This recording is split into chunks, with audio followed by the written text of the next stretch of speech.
welcome back. It's Neira, aka Neira the G.O.A.T, also known as your favorite manifesting cousin, and we are back with another Just Ask the G.O.A.T episode. I know I'm late, but this episode is so close to my heart because it's still Pride Month, and before the month is over, I wanted to get this episode out because the LGBTQIA plus community is so important to me. I love you guys. So to celebrate Pride in the best way that I know is to highlight a dear friend of mine, Aryka Randall. As you guys know, if you've watched Life Under the Scope, she and I have known each other for a very long time, and she is a fellow creative and a pillar in the gay community. So I wanted to celebrate Pride through the best way that I know, which is through storytelling, sisterhood, and spotlighting one of my fellow creators who has been doing this for a very long time. Today's episode is called Storytelling Strippers, and yes, it's exactly what it sounds like.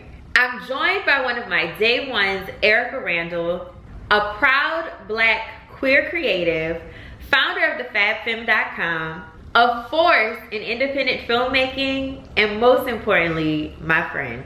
Aryka and I met years ago before filming in the world of dance. We were known as Nina and Jewel. Before we ever wrote scripts, ran productions, or directed anything. And somewhere through grit, glitter, and grind, we ended up co-creating Girl Play TV, our own little baby of a web series. In this episode, we talk about the power of collaboration, what it means to create with what you have, and how to literally make magic out of thin air. We'll also be discussing why it's so important to use the people that are around you, especially when your budget is tight. It's not just practical, but it's actually a form of nepotism. So this episode is for the lovers of film and the lovers of the queer, like me, for the femmes who create from scratch, and for every independent storyteller who's ever felt like we might not have a lot, but at least we have each other. Let's get into it. And we just gonna get this thing cracking. So state your name for the people, who you are and what you do. My name is, you want my first and last name? My name is Aryka Randall. And I am, I'm a multi-hyphenate creative, I guess. But I am a still photographer, cinematic photographer, and I'm also a filmmaker. Those are the main things. Yes. And how did you meet Neira? Oh man. Okay, so I'm like, so I don't remember our initial, I don't remember in detail the first exchange, but I remember first of all, I was working at a strip club in Louisiana called Michael's.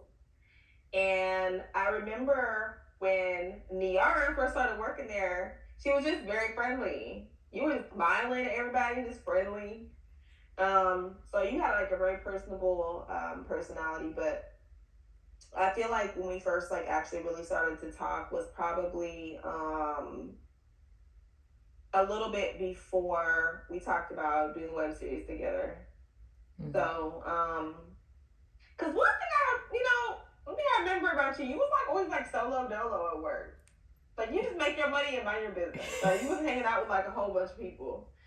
So, but yeah, I just remember you always being cool and meeting you there, and you just kind of randomly started working there. And then we got closer when we started doing the filming stuff together. Mm-hmm. So you're originally from California. Mm-hmm. Yeah, from San Diego. And how did you get to Louisiana? The rent is too... Can I cuss on here? Yeah. The rent is too fucking high here. So, it's too fucking high. I will not get on a soapbox about that, but in 2004, my mom was single parent, living kind of near the stadium, so that area it's called Mission Valley. That area is considered a little pricier, but to be clear, her rent in 2004 for a 2-bedroom was about $1,400 in 2004. People were still getting apartments for $650 and $550 and $750 in 2004.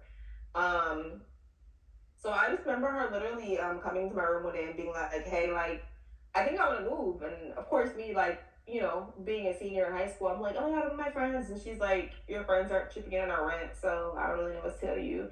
And she actually applied for some jobs in Lake Charles. Um, was it? Yeah, at McNeese State University, where I ended up going to school. And she got the job for grant writing and fundraising and development. And we moved. And just, yeah, it was like a culture shock in a good way. But we moved in the summer, so I didn't really see anybody yet. School was out of session. So it was weird and lonely initially, but then I grew to love it. How did you get into dancing? Was Michael's like your first club? Yeah. What? Michael's was everybody's first club. It was a good launching pad. It was. And that was actually the club that I worked at for the longest, because I worked in multiple clubs. Maybe I traveled, but yeah, it was.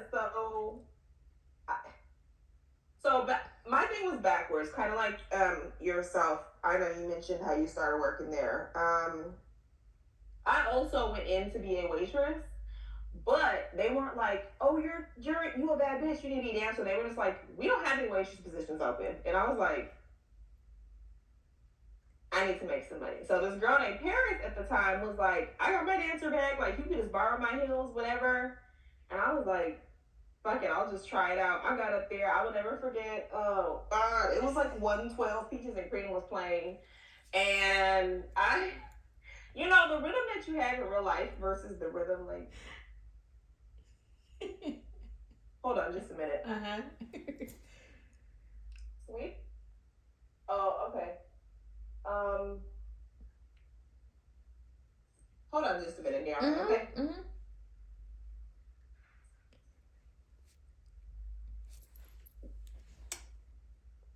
Moving to girl play. I don't really remember our initial interaction with each other either. I do. I remember that interaction. Well, you tell the story, child. Okay, because it's seared into my brain. So I'm gonna keep this part short just so we can get to where you literally popped from around the locker. I mean, I it's like a visual, like seared totally into my brain. It's so funny because I can't remember what I did yesterday. So I lived in Louisiana twice. The first time was just for a very long time. The second time was with me and my first girlfriend broke up, right? And so I dragged my sad ass to Houston for like a year to go and live with my mom and just be sad and like be away. Cause like at that first break, like everything you see, you just be like, this is so sad. So I went to Houston or whatever for a year. And then when I made my way back, I came back to Michael's. So that's actually when I met you. It was the second time I was working at Michael's. No, was it? Yeah. Yes, because I hadn't done any film stuff yet. So yes. So as I come back, whatever, and that's how I got back there. So as I'm working there, I remember I wrote this series called Confessions of a Femme, right? And it was on fucking Tumblr. And it was all about like my first breakup and like the transition of moving to Houston. And it was just written in like short story format. And I posted it, and it is still there. And I posted it. And I don't remember who I was talking to about this in the locker room one day. That I was saying I was thinking about turning it into like a book or whatever. And you literally popped around from this side and was like, hey, I don't know if you're like into film stuff, but there's this show called Awkward Black Girl, and it sounds like it has like the same, it's about like a young Black girl, her experience. She's trying to break into XYZ in LA. And you were like, you should consider turning it into a show. And that's literally how that happened. And it's so funny because every time somebody asks me how I got in a film, they think I'm gonna say something very profound. And that's what I tell them, and they just look so disappointed. They'd be like, so it wasn't your idea? I'm like, no, but it was actually a stripper named Nina. Yeah. I'm like, I'm not a damn fool though. If somebody has a good idea, it don't need to be my idea. It just needs to be an idea. Like somebody just say the thing out loud. That part. And so I remember you saying like, oh, I wanted to be like the L Word meets Sex and the City, but like Black girls, but in New Orleans. And I was like, okay. Yeah, right. Exactly. Exactly. And, it was really really cool being able to do that, because when I totaled my car I sold him my car and I had Smoking Diaries. That was the series that I was working on, and I had submitted it to like a couple of festivals, contests, like nothing was really coming up of it. And I would still write little short things here and there, but sometimes I feel like it's so cool whenever you have those moments and you're like, it's almost like you are looking for an accountability partner to be able to push you. And I felt like we were that for each other to be able to kind of Yes. push one another to just get it done and not just be stuck in our heads. Yeah. And so I was super, super excited to help write that. And how many episodes did we do in total? Was it like 10 or 8 or 10 or I feel like we wrote 8, I think. and I don't then know. That was many laptops ago. I know. Was. And you were able to film and produce 4 of them, right? Mm-hmm. And were you paying for these productions with your stripper money? Yeah. Most definitely. Yep. Because I feel like by the time we started, I was working in Baton Rouge because I was working at well, first I was working in Lobdell at Crazy Horse. Then I upgraded. Me and she won't care. Me and Lexi left together. I forget what they did to piss her off. We're like, we're leaving and I'm gonna come with you. And we ended up driving up to Baton Rouge to dance together every night. And then we left there and went to Penthouse together. Mm-hmm. So me and her were stuck together for we were just thugging it out between the two. And then from Penthouse, she lived in Lafayette still. I ended up moving to New Orleans and ended up working a Hustler. Mm-hmm. Go figure. And I would just go to work and then just have money like the next day to pay for stuff. Yeah. Let me say this though. I'll put this out here for everybody. The first 2 cameramen we had were amazing. When I started doing like pickups on my own with this guy whose name I will not mention, like Voldemort, that bitch was a terrible videographer. He was not a cinematographer in any and bitch, he was using my stripper money to take his wife to swingers clubs and not even giving a fuck about actually filming. Oh no. I was so I mentioned like when I was filming my part, I was like, so I know that Aryka was like funding this herself, and I'm not sure exactly what stopped it or whatever, but I'm sure that has to be it's stressful. Because it's not just about picking up a camera and recording. It is Right. managing schedules, managing personalities, and then also finding talent, whether it's the actor or the camera people that's going to actually make your vision come to life in a way that you see it, you know. Yeah. Yeah. It was difficult, but I'm very proud of you for what you Thank have. you. Yeah, I'm and proud of us. Like we did good. It was because even like the beginning, we had to recast the lead. Remember, we had like, and it stuff like that happens. And now, like that I have experience, it's like whatever. But back then, it was like, oh my god, what are we gonna do? Because you're asking people to trust this group of filmmakers who've never made anything before, Mhm. who have no budget. Really, the only person who's getting paid is the fucking camera. Like we just had whoever hold a boom mic. Who does that? Literally anybody, whoever was just standing around. You're not in this scene. Can you hold this? Um, Yeah. didn't pay for any perm, just asked. And God, thank God, New Orleans is so friendly. Cafe Du Monde, of all places, Mm-hmm. to be like, y'all can sit here as long as you want, as long as you're buying beignets. And the beignets are $2 for 3. Bitch, we were in there zooted up off the coffee. Just this was a great thing. Like it was it was great though. And then we would go out at night. Mm-hmm. That's Good times. amazing, though. It is good times, and it's so nice. Like I said, by the time we actually launched it, I was already pregnant with Eli. So I Mm-hmm. was so happy to see it come to life, especially being in that transitional period as a new mom and everything. But whenever we were filming, like we're saying, we had to use whoever would be willing to help us. And I like to talk a little bit about collaboration and the importance of that, because I know that we had used music from like my cousin Crucial, my sister. We even used my niece in one of the episodes. It's funny because I think that, and I've never even thought about this like this before, but I think that when we have things that are lower budget, we like to say like, oh, we just had to grab wherever or whoever. When people have money, we call it nepotism. There's really no difference, you You're know, right. except for like the lack of experience people may have sometimes. Um, but like the music that we had was good and the people did good. A lot of them did not go on to be like professional actors because that wasn't their thing. This was something fun, you know. But you know, anybody, the fact that people were dedicated to giving X amount of days to something that was just a labor of love is pretty, you know, it's pretty great. Yeah, for sure. For Yeah. sure. It was great. And you have been able to move on and do so many amazing things. It has been such a pleasure being able to watch all of the cool things. And by the way, I know like you guys probably won't see my face, but I am a part of Erica's close friends list and I get to see all the behind the scenes shit I'm she dead. does before it goes to social media. And I just be in my bed kicking my feet together like a little excited kid because it's just so amazing to think about where we started and all the things that you've been able to do. And we only got like 8 minutes left. So if you'd like to talk a little bit about those experiences, I'd be so happy to hear that. Yeah, it's just funny because I've always been like a storyteller, even if it was just a different medium like writing.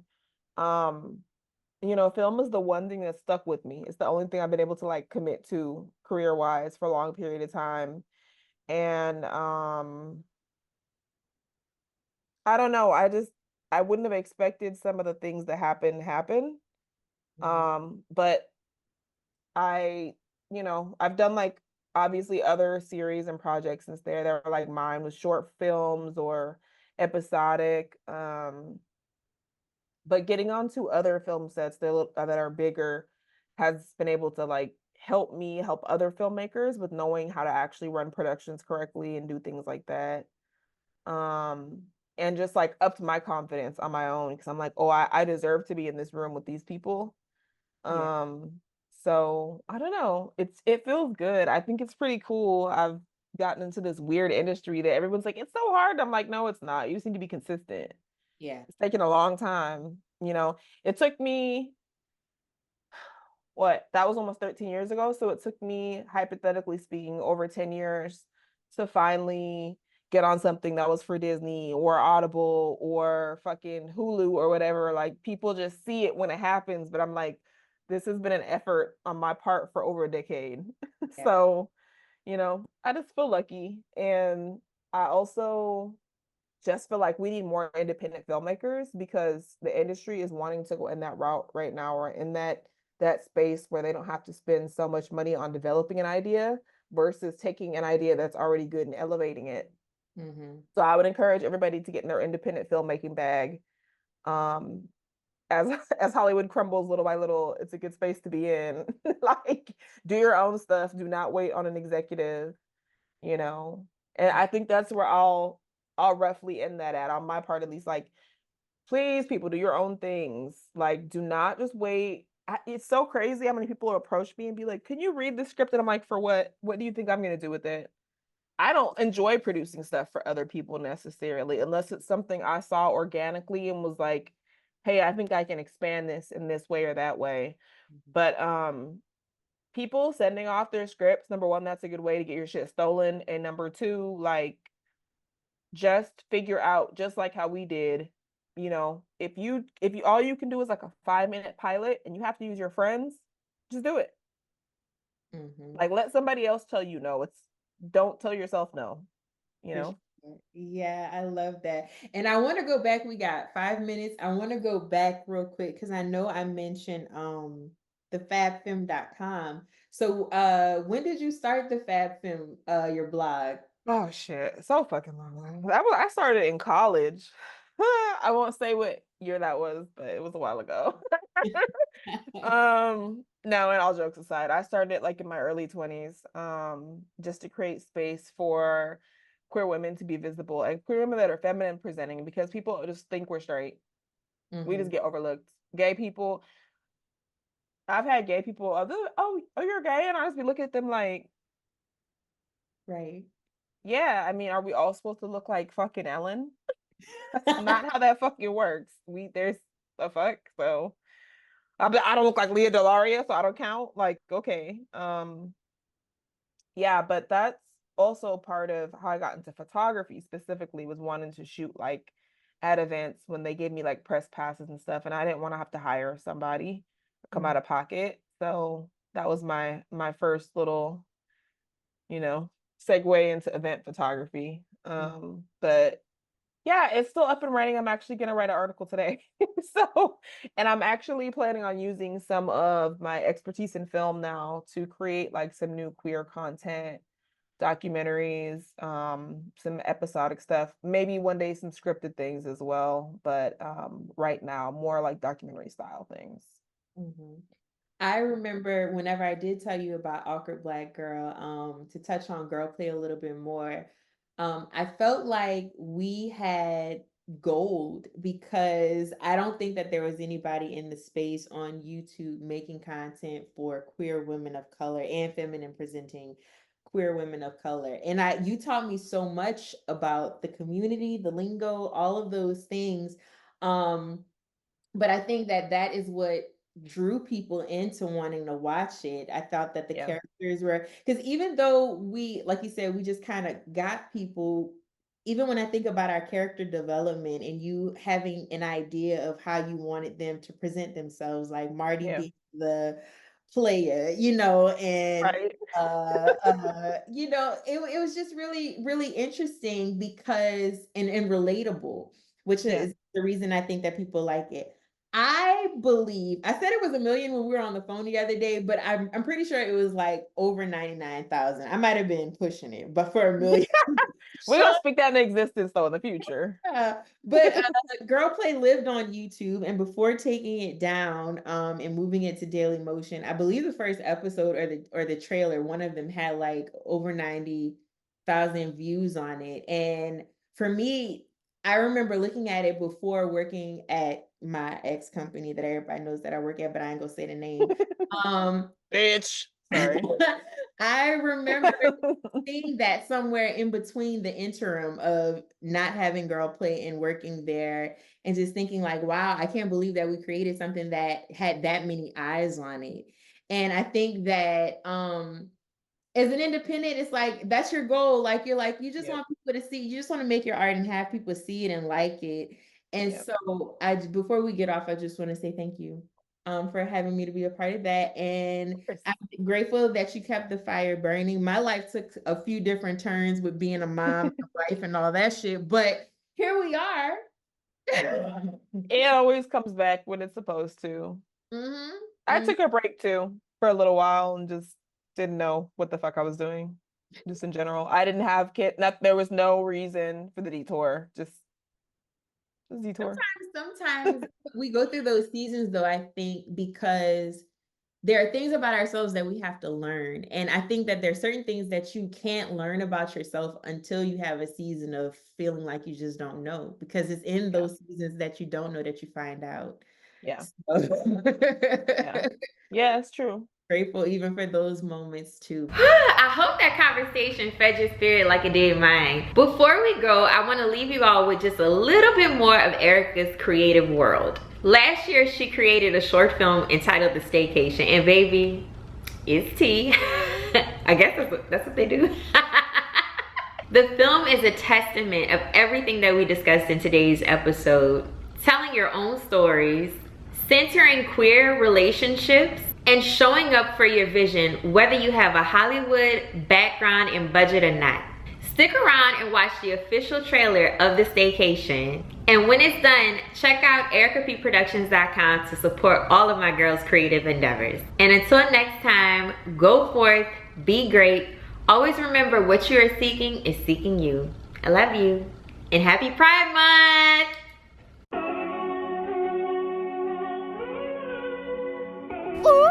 We have arrived, the party going live. We thought y'all got lost. No men, no reception. What exactly did you search to find this place? This is my Aunt Ruby's house. Where's Aunt Ruby? Dee, come look at this.